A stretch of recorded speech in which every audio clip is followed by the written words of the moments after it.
umada aduba aad ugu mashquulsanaydeen muddooyin ku dambeeyay maxay idin qabsoon si wadanka wax looga qabto waxaan ku guda jirnaa inaan dib u habeyn waafi ah ku sameeyno dhaqaalaha oo macnaheedu ay tahay in bangi dhaxo shaqeynaya in bangiyas ganacsatada ay la xiriirtay heli doonaan in ganacsatada dhibaataysan oo xawilaadda ka shaqeysa ay u fududaan doonto mar dhow marka ay hawshu noo hagaagto laakiin waxa isgarab socda shuruudda labaad ay tahay wax walba aad bixinayso inaad ogtahay meesha aad ku bixinayso sidoo kale qarashka dawladda Soomaaliya ka baxa waxa qaybta ugu badan lagu bixiyaa ciidanka si ciidamadeena shaqada wanaagsan dalkan ka haya qof walba ciidan oo mushaarkiisa u helo ama shaqadiisa iyo dhaqaalihiisa la isugu jaangooyo ama aan uga adkaan karna cadawga argagixisada ah waxaan hadda bilownay ama bilihii la soo dhaafay aan ku howlanayn inaan ku sameeyno dib u habeyn weyn ciidamada waxaan ka bilownay in askari walba la diiwaan geliyo askari walba oo la diiwaan geliyay waxaan ku xijinay inuu leeyahay account asaga u gaara oo bangi uga firan uu leeyahay in mar damba aan lacagta cid loo marsiin laakiin si toos ah loogu shubo halkii gacanta lagu qaadi lahaa inta bangiga lacagta cid ka soo qaada askarta loo qaybin lahaa waana dunyadu naga aqbalayn waayo waxaan noqonay dawlad ka duwan wixii lagu yaqaanay waxaan leenahay tiradii ciidamada hadda inta la diiwaan geliyay ama booliis ahaadaan ama military ha ahaadaan waxaan siinaa mushaarkooda si rasmi ah waxaan dhignay meelaha muhiimka ah oo dhan dhalinyaro Soomaaliyeed oo yar oo hadda la soo tababaray ama qaybta dhaqaalaha ama qaybta maamulka ama qaybta soo gadashada wax logistical yiraahdo intaas marka maxay naga caawinaysaa maadaama aan ognahay yaan lacag siinaa xagee baan ku bixinaa tusaale ahaan askari walba mushaarkiisu leeyahay $30 oo kamida raashinkiisa toosa hadda dawladdiisu u siisaa raashinkooda bil walba toos ay u qaataan iyagoo u maraya dariiqa iyo nidaamkii loogu talagalay waxaan bilownay inaan isku dhafno ciidanka waxaan bilownay inaan fiirino yaa u baahan inay helaan xuquuq hadda ay haystaan ama xuquuq ka duwan waxaan soo gaari doonaa haddii Ilaahay yiraahdo inaan ognahay in ciidamadeenu ay tirsan yihiin toosan yihiin tayaysan yihiin joogaan meesha lagu ogyahay ugu dambeyn ciidanka Soomaaliyeed mushaarkiisa hadda ma bixiyaan shishay kulligood anaga bixina waxaan ka shaqeyn doonaa haddii Ilaahay yiraahdo inaan isku filnaano laakiin waa inaan aqbalnaa nidaam dawladeed inaan wax walba u marno ciidankoo la tayeeyay waa qarannimadoo la hagaajiyay waxayna maraysaa meel fiican sida aan 2 sano u soo wadnay dib u habeynta dhaqaalaha oo hadda ummadda Soomaaliyeed ay aragtay inay mira dhalayso sidii markii ay bilaabaneysay dib u habeynta ciidanka aanay dadku u fahamsanayn ku dhawaad ama in ka badan 18,000 oo askari ama 19 ku dhaw ayaa diiwaan gashan mushaarna toos u qaato oo military ah wali laakiin waxaan ku jirnaa kala gurudi kala hufudi waxa la soo mari doonaa yaa jooga meeshii loogu talagalay yaanan joogin yaa u baahan daryeel gaar ah yaan u baahnayn qalab noocay ah ka maqan xerooyin noocay ah ka maqan maamul noocay u baahan yihiin shaqo weyn ayaa naga horeysa ugu dambeyntii waxay taasu sahli doontaa iyada lafteedu hufnaanta dhaqaalaha ka sokow iyo maamul ciidan ka sokow waxay sahli doontaa soo dhaweynta ka adkaanshada argagixisada arrinta dagaalka lagu jiro al-shabaab dad badan waxay aaminsan yihiin oo suuragal tahay in adiguba kamid tahay in aan xoog kaliya arrinta shabaab lagu wajihi karin oo loo baahan yahay dariiqyo kale in la eego wali ma isku daydeen wada hadallo inaad la furtaan si aad isugu dhinac wadaan dhinacii dagaalka iyo wada hadalladiiba su'aal aad muhiim ah waana mahadsan tahay waxaan rabaa in mar walba dadku waxa ku soo dhaca wada hadal waxaan rabaa inaan ku xasuusiyo dagaalka shabaabku macnaheedu waxay tahay dhaqaalaha la kobciyo macnaheedu waxay tahay ciidan tayaysan oo shaqeynaya macnaheedu waxay tahay adeeg bulsho oo la bixinayo macnaheedu waxay tahay musuqmaasuq oo la dagaalamo macnaheedu waxay tahay bulsho isu timid kulligeed oo aamintay in cadow uu ku soo duulay oo cadowgaas iska celinaysa waa dhab in aan dawladdeenu maalintii madaxweynaha la doortay uuba bilaabay inuu cafis u fudiyo uuna yiri in cid walba oo doonaysa inay ficilkii hore ka soo wantowday inay cafis leedahay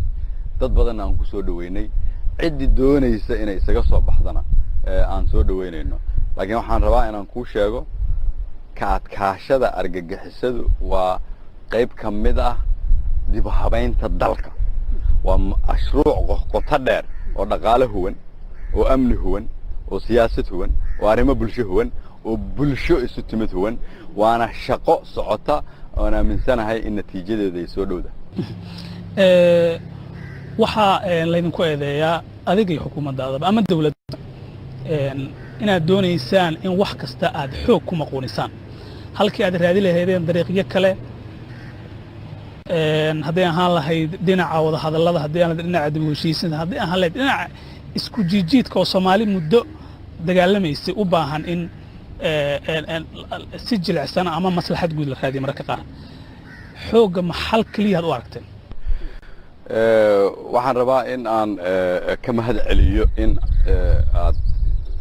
weydiin kartid su'aal walba oo qabtid waana muhiim dadka Soomaaliyeed inay maqlaan waxaan rabaa inaan kala duuno maxaa xoog ah maxaan xoog ahayn annagu cidna xoog kuma maqoonina laakiin dhaqanka dawladnimo ayaa wuxuu yahay haddaad rabtay inaad dhaqaalaha dib u habeyn ku samayso waa in musuqmaasuqa la dagaalamaa waa in dakhliga meel gooni lagu abuura lagu bixiyaa waa inaan la bixin karin waxaan ahayn nidaam wax ku socdo hadaa ciidanka dib u habeyn ku samaynayso waa in nidaam aad soo martaa hufan oo kii aan ka hadlaayay ah qof walba inuu diiwaan gashan yahay inuu shaqadiisa joogo in meesha mushaarka lagu siinayo la og yahay in dawladdu ay leedahay nidaam ay wax ku baarto in ciidamada ama shaqaalaha rayidka oo noo shaqeeya iyo askarta booliska iyo militariga kulligood hal nidaam ay wada leeyihiin oo maanta la og yahay yaa noo shaqeeya xaggee nooga shaqeeyaan xaggee joogaan dalku marka uu dhib soo maray uu isbedel jiro macnaheedu waxay tahay dadku waxay aaminsan yihiin sida hore inay wanaagsan tahay halkan aan fadhino adiga hadda ila fadhiday maanta maalintaan mid makhaayad baa ku taalay maanta waa aragtaa siday u taalo halkan waa xafiiskii dawladda guriyay ahayd dad baa deganaa maanta waad soo arki kartaa siday u nidaamsan tahay su'aashaada jawaabteedu waxay tahay maxaan sida hore isaga ahaan weyn jawaabteeduna indhahaada maxaad ku aragtay waa dawladnimada aan rabno waa horumarka adiga tusaale ahaan halkan markaa u soo qaadataa ku arag macnaheedu marka waxay tahay waxaa muhiim ah inaan loo arkin in isbeddelku uu dhibaato keenayo waa muhiim dadka Soomaaliyeed inay nagala wada shaqeeyaan inaan dalka meesha u socdo aan gaarsiino ugu dambeyntiina kulligeen dalkan un baan leenahay inaan hagaajino aniga adiguba waan ku xasbanaa dabcan waxaad u ogolaatay inaad telefishinka Universal la hadashaa waxay ka mid tahay in mudane ra'iisul wasaare si daahfurnaan ah su'aalo lagu weydiin karo waxaan ka rajaynaynaa in fursad intaan ka ballaaran aad bulshada Soomaaliyeed u ogolaato inay kula hadlaan shacabka Soomaaliyeed way idin soo banaan bixin adiga iyo madaxweynaha Soomaaliya 2 sano ka hor iyagoo aad ula dhacsan hogaamintiina iyagoo oo idin ka filaya isbedelo mug leh mukulata in filashadii shacabka ay hoos u dhacday maya waxaan aaminsanahay shacabka Soomaaliyeed intooda badan ama waxaan dhihi karaa meel walba ay joogaan in indhahooda ay macallin u yihiin waxaan ballan qaadnay inaan dhaqaalaha dib u habeyn ku samayn doono adduunyada qartay in Soomaaliya ay meeshii ugu wanaagsanee tahay rajana ay leedahay waxaan ballan qaadnay inaan ciidamada dib u habeyn ku samaynayno waa adiga arka waxaan ballan qaadnay aniga madaxweynuhu inaan wada shaqayn doono oo aan dadka hore ka duwanaanayno 2 sano soo wada shaqaynaynay waad aragtaan waxaan ballan qaadnay inaan musuqmaasuq iska ilaalinayno dawladuna ay musuqmaasuq la dagaalamayso waa aragtaan in xoolihii dadka iyo ummadda ay naga nabad galeen welina aan ku jirno inaan la sii dagaalno musuqmaasuq oo ahaan doona hadaf fog oo ay dawladdu leedahay waa aragtaan in maalintii shaqada aan bilaabnay ilaa hadda fariimaha aan shacabka Soomaaliyeed iyo dunida aan u dirayno inay isku si tahay laakiin ogsoonow waa sida aad u dhigtaan ama siday taata maya waa sida aad u dhigtaan sababtoo ah aniga adiga waxaa mas-uuliyad naga wada saaran tahay dawladnimada waxaan rabaa wiilka dhalinta yar oo adigoo kale ah oo u shaqeeya saxaafadda oo subax soo kalaha asaga laftiisa sida madaxweynaha iyo ra'iisul wasaaruhu isu weydiiyaan maxaa dalka ku tartay isaguna sidaas yiraahdo in dadka Soomaaliyeed loo sheego fariin dhab ah waxaan aaminsanahay aniga adigaba inay noqosayso wiilasha iyo gabdhaha sharafta leh oo saxaafadda u shaqeeya oo adiga da'daadana waxaan rabaa inaan fariintaas u diro ah kulligeen waxaana wada saaran mas'uuliyad ah taariikhduna waxay nagu la xisaabtami doontaa waxa aan dumino iyo waxaan dhisno waa sidaas ra'iisul aad baad u mahadsan tahay gabagabadii xukuumaddaadu waxay xoogga saartay arrimaha dhaqaalaha guulana waad ka gaarteen laakiin waxaa laydinku dhaliilaa in aydaan ahmiyad weyn siinin arrimaha siyaasadda iyo amniga kuwaasi oo la dhihi karo waa caqabadaha ugu waaweyn ee xukuumaddaada iyo dawladda Soomaaliyaba xilligan ay wajahayso ma kuu muuqataa inaad ka gaabiseen horumarka gaaridda arrimahaasi siyaasadda iyo amniga aad u mahadsantahay walaalkay horta aadaan ugu faraxsanahay inaad adigu leedahay xukuumaddaadu waxay ka shaqaysay arrimaha dhaqaalaha waxay ka gaartay horumar weyn waa inaad shacabka Soomaaliyeed adigu u sheegaysid waa ku mahadsantahay waxaan rabaa inaan kugu daro in dib habeyn ciidamada lagu sameeyo oo shaqada aan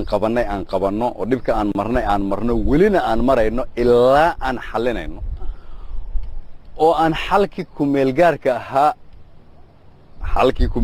ahaa oo ku dhawaad 30 sano aan ku soo jirnay aan u gudbino xal waara ama xal mustaqbal iyada lafteeda waxaan rajaynayaa marka aad aragto mira dhalkeeda inaad marka dambe igala hadli doontid dib habeynta wanaagsan oo ciidamada ka socota arrimaha siyaasadda waxaan rabaa inaan kuu sheego sida dib habeyn loogu sameeyo arrimaha dhaqaalaha iyo arrimaha amniga ayaa waxa ku socota dib habeyn mug leh inaan ku sameeyno iyadana waxaan ka shaqeynaa oo sanadkan iyo sanadka ku xiga ay shaqadeenu u badnaan doontaa haddii Ilaahay yiraahdo dhamaadka sanadkan iyo horaanta sanadka soo socota iyo dhamaadka maadaama lagu dhow yahay waqtigii shacabku noo igmaday inaan u adeegno waxa aan xoog saari doonaa sidii dastuurka loo dhameystiri lahaa sidii awood qaybsiga khayraad qaybsiga nidaam maaliyadeed oo dalka u wada hufan sidii doorasho noocee ah dawlad noocee ah asxaab noocee ah waxaa soo dhan afarta tubood oo ay dawladdu leedahay ama tubta dhaqaalaha tubta siyaasadda loo dhan yahay tubta arrimaha bulshada iyo tubta amniga ayay qayb ka tahay waa shaqooyin jaango'an oo wasaarad walba ay leedahay hadaf u degsan hadafyada inoo degsan marka la yiraahdo tubta siyaasadda loo dhan yahay ayaa waxay tahay intaas oo dhan inaan soo dhameystirno qaar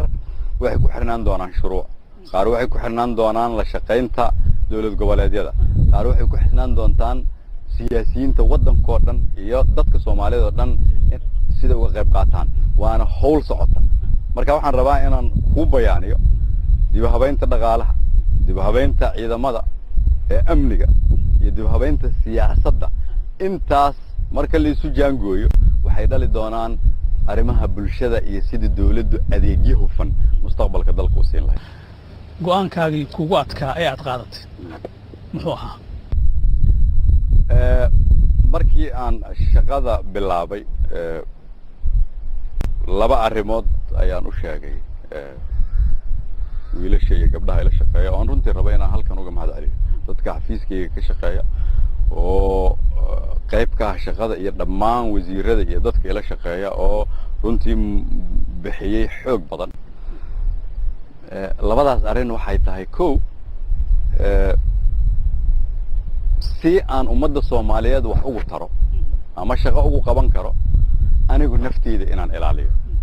inaan ammaano leeyahay inaan shacabka Soomaaliyeed xoolahooda dhibaateyn inaan qabyaalad ka shaqeyn inaan laalaab iyo musuqmaasuq ka shaqeyn labo waxaan u nimid nidaam dhisan halkan oo aan aaminsanahay inay ahayd khasab in la bedelo dagaalka aan ku jirno oo dhibka badan maalin walba oo aan soo toosana aan ku jiro waxay tahay ma nidaamkaana bedelay mise annaga bedelayna ilaa hadda waxay ku socotaa annagu nidaamka inaan bedelayno mar walba nidaamka horena aan ku guuleysanayno inaan bedelayno waa horumar u yimid ummadda Soomaaliyeed ugu dambeyntii arrinta warbaahinta madaxa bannaan cabasho ayaa jirta oo ah dawladdu inaanay fursad siinaynin mararka qaar ama xafiisyadii dawladda inta badan warbaahintii madaxa bannaan aanay u helin fursado ay akhbaaraadka iyo waxa bulshada ay u baahan yihiin ay uga soo qaadaan doorkiina warbaahinta madaxa bannaan muxuu yahay horta waxaan rabaa inaan ogaado ama adiga kaa ogaado marka Soomaaliya ay barbar dhigto dalalka dunida ama wadamada geeska Afrika waa maxay doorka warbaahintu ay ku leedahay dalkan warbaahin furan xor ah waxaan aaminsanahay Soomaaliya inay tahay wadamada ugu horeeya doorka idinku aad ku leedihiin dib u dhiska dalka maxay tahay waxaan aaminsanahay idinka laftiina inaad dib isugu noqotaan inaan u furannahay waxa tusaale ah inaad hor fadhidid aad weydiisay su'aal walba aad doonaysid haddii ay ku dhiman tahay aan diyaar u ahay inaad sii weydiisid ugu dambeyn shacabka Soomaaliyeed diyaar ma u tahay inaad soo hor fariisato iyadoo meel public ah isla markaana aad si furan ugu ogolaato inay su'aashay rabaan ku weydiiyaan ugana jawaabto si fudud haddaan kugu sheego marar badan ayaan sheegay aniga iyo inta ila shaqaysa iyo madaxweynuhu waxaan nahay mas'uuliyiin dalkan ma ahan milkiilayaashu waa shacabka Soomaaliyeed annaguna waxaan nahay adeegayaal qof walbo adeega shacabka Soomaaliyeed waxaa muhiim ah inuu soo hor fariisto ka jawaabo su'aal walba diyaar ayaanu ahay goob walba iyo goor walba